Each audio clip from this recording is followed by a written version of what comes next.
पनवेल महानगर पालिका के आयुक्त डॉक्टर सुधाकर शिंदे का गलत तरीके से तबादला किए जाने का निषेध करते हुए पनवेल महानगर पालिका संघर्ष समिति द्वारा डॉक्टर सुधाकर शिंदे समर्थन फेरी पनवेल बचाओ समर्थन फेरी सोमवार को निकाली गई।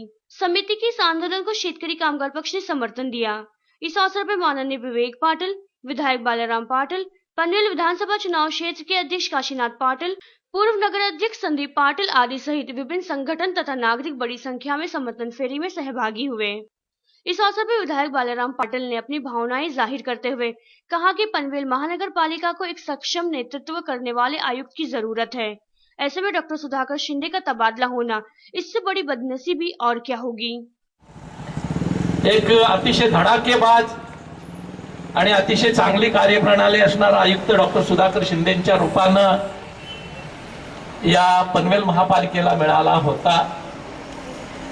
ज्या गोष्टी 10 वर्षाच्या प्रदीर्घ काळातल्या सत्तेमध्ये या ठिकाणी प्रशांत टप्पर असतील, राम टप्पर असतील आणि त्यांचे सारे सहकारी असतील ही मंडळी करू शकली नव्हती, त्या गोष्टी आपल्या 4 महिन्याच्या काळामध्ये या ठिकाणी लाईन अप करण्याचं, चॅनलाइज करण्याचं कौशल्य अतिशय धडाक्यानं आणि अतिशय निग्रहानं या ठिकाणी सुधाकर शिंदे यांनी दाखवलेलं होतं।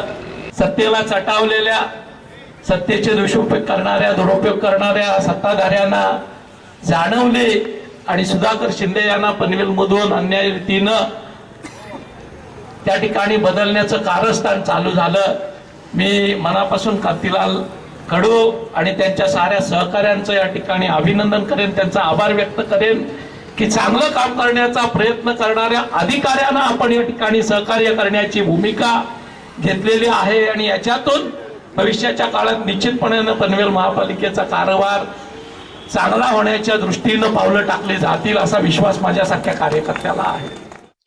तो वहीं कांतीलाल कडू ने भी आयुक्त के तबादले को गलत करार देते हुए सरकार पर निशाना साधा। मुख्यमंत्री महोदयांनी कुठल्या निर्णयाने त्यांची बदली केली ते जाहीर करावं, कारण आम्ही त्यांच्या विरोधात उच्च न्यायालयात जातोय। बदली करण्यासाठी 3 कारणं लागतात जी लोकशाही मार्गाने दिलेली आहेत। एक तर तो त्या अधिकाऱ्याचं मूळ निवास त्या मतदारसंघात असलं पाहिजे, त्याचा कोणीतरी नातेवाईक निवडणुकीत उभा राहिला पाहिजे। या दोन्ही गोष्टी शिंदेच्या बाबतीत नाहीत। शिंदे साहेब अहमदनगरचे आहेत, जामखेडचे, कर्जत तालुक्यातील, पनवेलचे काही दुरान्नवे संबंध नाही, त्यांचा कोणी नातेवाईक इथे उभा राहत नाही। आता बीजेपी वाल्यांचा गैरसमज झाला असेल ते त्यांचे नातेवाईक आहेत म्हणून, त्याही मुद्द्यात ते बसत नाहीयेत। ज्या अधिकाऱ्याची 5 वर्ष सेवा त्या मतदारसंघात झाली असेल तर बदली करता येते, तोही मुद्दा नाही। राहिला मुद्दा निवडणूक आयोगानं निवडणूक घोषित केल्यानंतर त्यांना बदली करण्याचा अधिकार आहे। निवडणूक घोषित झाली नाही मग बदली का केली? एकाही मायच्या पठ्ठ्याने मला सांगावं का ही बदली नियमबाह्य नाही। पनवेल महानगर पालिका संघर्ष समिति द्वारा इस अवसर पर तहसीलदार को निवेदन सौंपा गया।